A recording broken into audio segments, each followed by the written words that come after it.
Our final storyteller for the night is a Long Island comic of great renown, performs in the Long Island Comedy Festival, has done one-man shows, has opened for some very, very major comic talent, and I know you're going to really enjoy listening to him, and I'm just so happy that he's here. Stevie GB, everybody!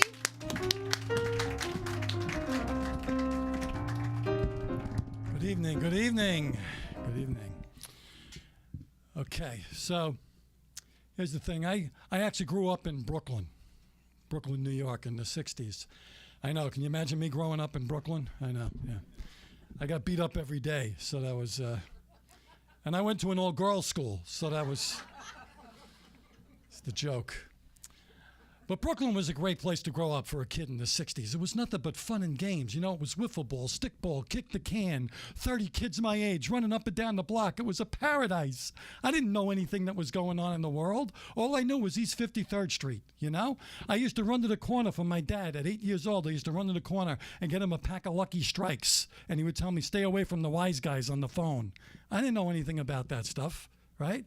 And I had two aunts who were like hippies. They went to Woodstock, and they would tell me about the drugs, and I didn't know anything about drugs. I was a kid.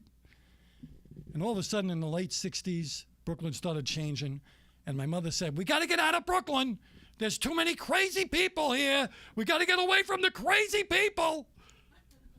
So we moved to Long Island.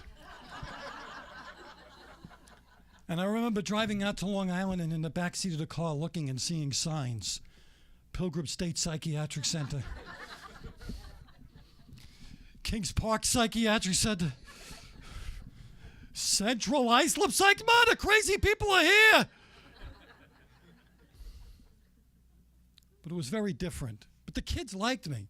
It was weird. I went from East Flatbush to East Islip at 14 years old. I was like, Ma, there's no sidewalks here. Where the hell are we? But the kids liked me. They thought it was cool that I came from the city. You know? They'd be like, wow, you come from Brooklyn? Did you ever get shot at? And I was like, oh, yeah, all the time. Forgot about it. But I missed my Brooklyn friends, you know? I missed the games. I remember I was in the back of a schoolyard once with a bunch of kids out here on Long Island. And I said, hey, let's play some stickball. There's enough kids here. Let's get a stickball game together. And they're like, yeah, I don't think so. I was like, well, what do you guys do for fun? Well, we make out with girls, we smoke pot, and we throw rocks at the school. So let me get this straight.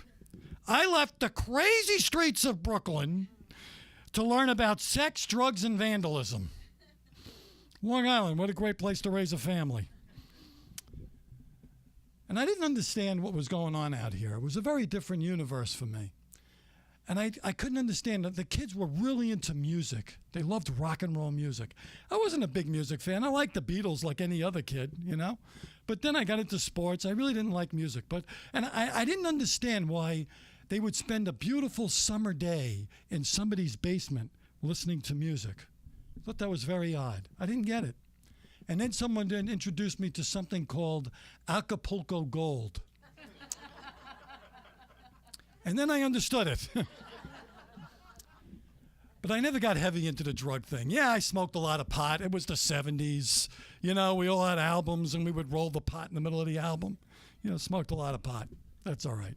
But I never saw heroin. I never saw cocaine. Never saw it. Just pot. I did see acid, though. I'll tell you a story. We're at a party, typical party, and I had a good friend, Jimmy. And Jimmy was crazy. He always had this deep voice, and he liked to rock out. That was his thing. Let's rock out. And he would smoke a lot of pot. And he would do a lot of, and we called him the Batman, because no matter how much pot Jimmy smoked, he never changed. He was always Jimmy. He was always the same. And we're at this party, and this kid, Kevin Anderson, I'll never forget his name, was walking around, and he was selling acid. He's like, anybody want to buy some acid, man? I got some acid. You want to buy some acid? And Jimmy goes, yeah, give me some of that acid. What do you got? He goes, I got 10 hits of acid. You want some? He goes, yeah. He takes all 10 hits and goes, boom. Jimmy took 10 hits of acid. And Kevin Anderson looked at him. Oh, man. You're going to die, man. You're going to die. We were kids. We didn't know what was going on. Well, Jimmy disappeared for about 3 weeks. Nobody knew where he was. The cops even knocked on my door. You know anything about this Jimmy kid? No, I don't know nothing. I don't know nothing. They found him in Heckscher Park in a tree, naked. He said he couldn't go home because the gates of hell were in front of his house. He had a gray streak in his hair. He was like 17 years old. And no matter how cold it was, it could be a day like today, he would wear shorts and a T-shirt and complain he was sweating. This is what he turned into. And he said, during the trip, he said that the ghost of Jim Morrison entered his body. Now, he was never a Doors fan, but he knew every lyric to every Doors song ever written from that point on. And it scared me, and it scared me from drugs. I didn't want to do drugs anymore. Well, years passed, and I lost track of Jimmy.